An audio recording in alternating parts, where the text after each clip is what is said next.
Now a couple of awesome cars that'll take you back in time. One from a famous movie and one with a classic flathead V8.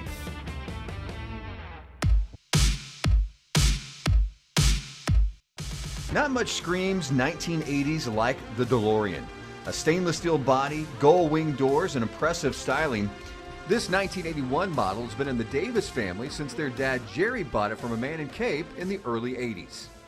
And in fact, if I remember correctly, the gentleman actually had two DeLoreans, and so he bought one of them, and just thought it was kind of a cool, interesting car.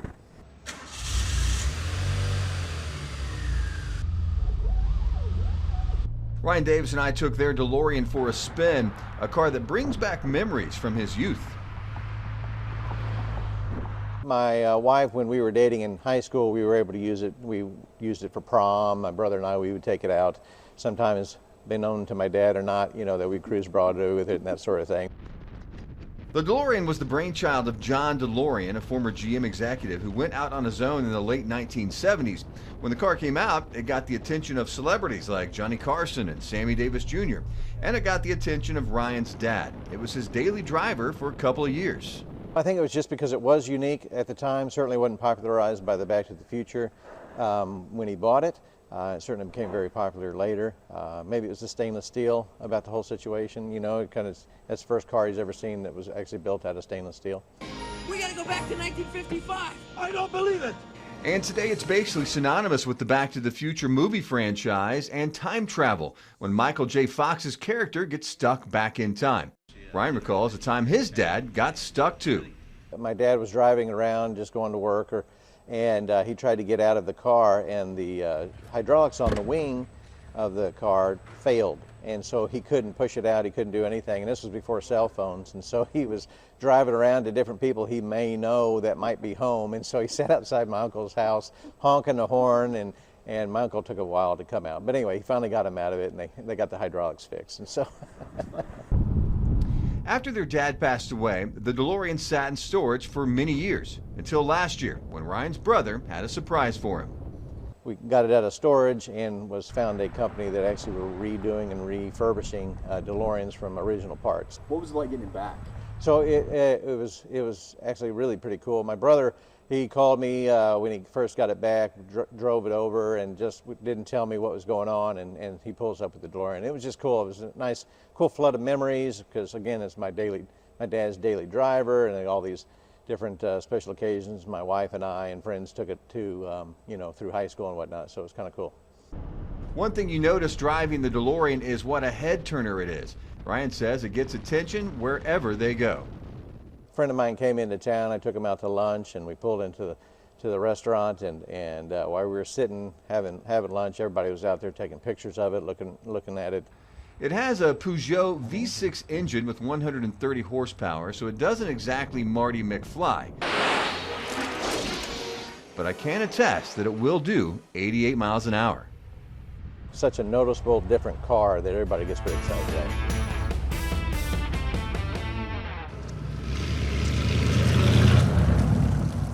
A beautiful fall day in Cape County. The temperature is 68 and the car is a 1940. This Ford Deluxe convertible is an awesome ride, especially with the top down. The leaves are putting on a show, changing colors just as I am changing gears on this 3-on-the-tree transmission. And this Ford is part of a collection you'll find here, one of a great group of cars owned by Kenny Festi. Oh, I had cars way back in the 50s and had a 49 Mercury convertible, had a 49 coupe, and then when I got older, decided that just be my hobby, just start collecting cars. And looking around this garage, you'll see he has been a very successful collector. It's a smorgasbord of cool and vintage vehicles, from a Model A to a Corvette to a Cadillac. This 57 Chevy convertible only has 5,000 miles. That's a beautiful carburetor factory. What is it about car collecting that appeals to you so much? The difference in how they ride and how they run, how hard it is to get them started, and I love finding them. Which brings us to his 50 Lincoln and his 50 Mercury. The Mercury was restored in California and has a Corvette engine. Kenny's granddaughter used it in her wedding. And the 50 Lincoln is Kenny's favorite. Well, I found this 50 Lincoln from a kid told me he seen it on the school bus. Seen the back end of it sticking out of a garage, so I went and checked on it and brought it home with me. It took 2 years to restore it, and this is the car Kenny drove in the Great Race. I'm sure glad to be in Cape Girardeau again. It's a good welcome from all these people, isn't it? This is video from their stop in Cape back in 2021. Racers went from San Antonio, Texas, all the way to Greenville, South Carolina. It's great. It's the greatest thing I ever done in a long time. I took the Lincoln because it had air conditioning and it rode wonderful. This floats and rides beautiful. Kenny has so many great cars, we weren't sure which one to highlight. But when he showed us this 1940 Ford Deluxe convertible with a classic flathead V8, we were smitten. This is a 40 model. Hood's right here. Reach under here, up she goes. This is your generator, and the distributor's way down here in the front. Hard to get to. Look where the fan sits. As soon as you hit a big mud puddle of water, hits this distributor and maybe get drowned out. Yeah. But that's an old flathead, man. That looks cool. No, it runs good. Yeah.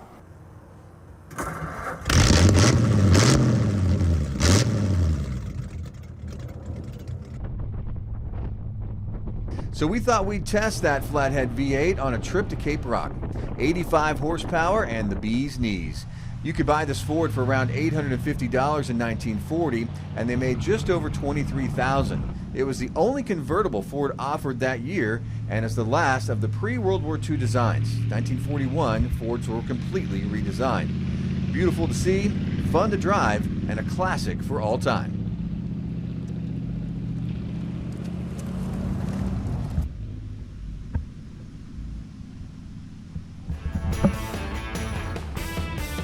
There's a great variety of vehicles in the Heartland. Sit back now and listen to the roar of horsepower from the Draggin Wagon, the silence of an all-electric Porsche, and drive the backcountry in a classic Ford. When Wade Owen's wife says, "Hey, can you run up to the store real quick?" he says,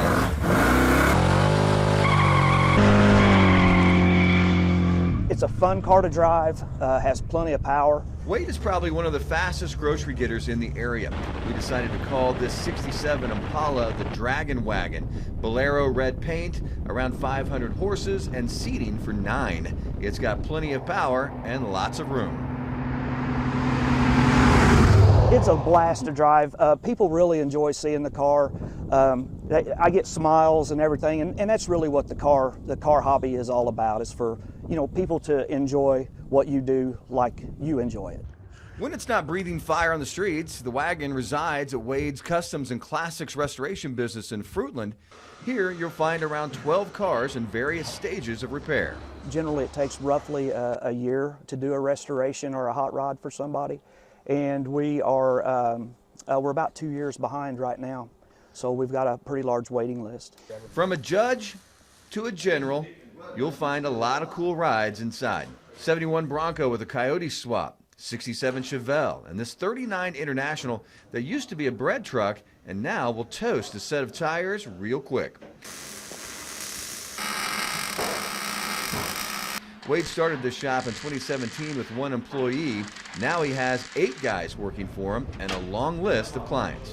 They start off as a customer, but honestly, we get to be friends through this process, and that's what it's all about. They don't advertise, so all of this is from word of mouth. And we asked Wade, why are hot rod shops so hot right now?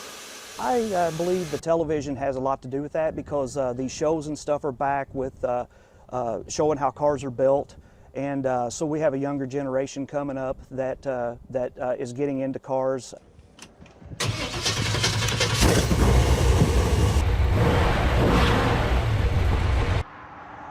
And we wanted to get into this 67 Impala. Wade says they found this car in a barn in Sparta, and it's now his favorite build he's done. I originally had intentions of just getting it running and selling it, but I kind of fell in love with it after it got here, so we kept it. And I can attest, it's a really fun car to drive. Wade let me get behind the wheel on the roads around Heartland. Pushing the pedal, the Draggin Wagon is a real guy. Tooling around Cape Girardeau in a 1955 Porsche Spyder replica, taking in the sun, feeling the wind blow, and using up company time. But the one thing I'm not using is gasoline, because this car is fully electric. With a range of 120 miles, I could do this all day and not use a drop of gas. We were telling people basically to go in their garage, take a car, and take the engine out and the gas tank and put in electric motor and batteries and drive it and show it to their friends. And that was the only way we felt that we were going to reach the tipping point where electric vehicles were going to become popular.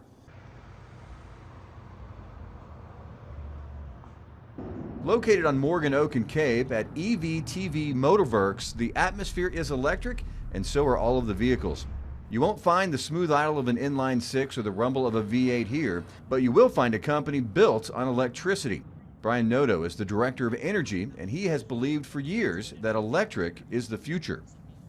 Digging up dinosaurs and making gasoline out of it is kind of a thing of the past. I mean, global warming, however it's being caused, is happening, and I think burning fossil fuels is contributing to it. And electricity is just cleaner, and the technology is driving forward as more and more people adopt it. Brian and the late Jack Rickard started building electric cars in 2008. We drove their first car, this Porsche Speedster replica, a decade ago. Brian says for them, the business is changing, and they are changing with it. So now we had manufacturers coming online. Tesla became popular, Volkswagen, Ford, every other manufacturer is slowly come to the table, kind of kicking and screaming with electric vehicles. So people now can buy an electric vehicle for sometimes less than it would cost to convert a car. This is an example of what they're doing today. It's a battery system out of a Tesla Model 3. And just imagine for orientation, if this was laying down, you're driving over here and this is the back seat, so the windshield's over here. Brian says they can run their whole operation on this battery and a system they sell.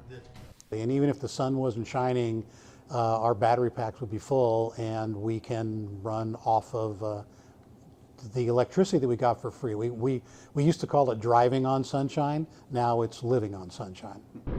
And enjoying the sunshine is what I got to do in their Porsche.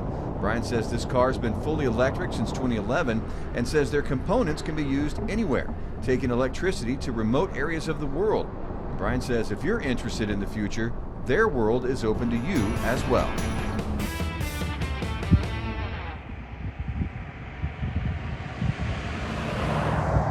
What a great day for a drive in rural Cape County and in a classic 1954 Ford F100. Window down, sun shining, and cruising along. This was our bedroom when we built it, and now it's my display room, office room, whatever you want to call it. Bill Dunning of Gordonville let me drive his truck and gave me a tour of his shop, a shop that would be the envy of any car lover. It's filled with all kinds of cool stuff, but the coolest things in here are on four wheels. Well, my dad had Model T when I was in school, that little black one in there, 25, and we've always had cars. And this 1925 Model T belonged to Bill's dad, and his dad is where he got his love of cars, mostly Fords. We've had others. Dad had a Dodge. I had a couple Chevrolets, but mostly all Fords, and that's just not that they're better. It's just kind of like. Like this 1959 Galaxy Skyliner, a car he's had for 58 years. He traded a 51 Ford truck for it all those years ago. This car, retractable, came in my shop, and it was missing out. So he wanted me to see if I could fit in it with my cousin, too. And so we checked and said, well, you got a cracked head gasket blown. So we pulled the head off, found out the head was shot, the block was cracked, and he said, well, I got to have something to drive. I've got to have something to drive now. He said, I'll give you that car for your truck and call it even. So we traded right on the spot. This Model A truck Bill got in a basket of parts. It's been totally rebuilt and looks great. Now it's got everything in it, including a Mitchell overdrive. It cruises about 55, 60 miles an hour, where most Model A's don't run that fast. With all these cool rides, Bill still has his favorites. Probably Dad's Model T. Yeah. Just because it was my dad. And then that one, those two will never get sold. Everything else I might sell, those two never will probably. And that brings us back to the Ford truck. His dad bought it in Arkansas. It has a 239 V8 with only 23,000 original miles on it. The valve covers was not original. I got the original valve covers. I thought they looked better, so I put those on there. The truck was also rebuilt and is a real classic. And it's right at home on these backcountry roads of Cape County. Thanks again for taking this ride with us these past several months. We'll see you back real soon with some all-new Full Throttle Thursdays.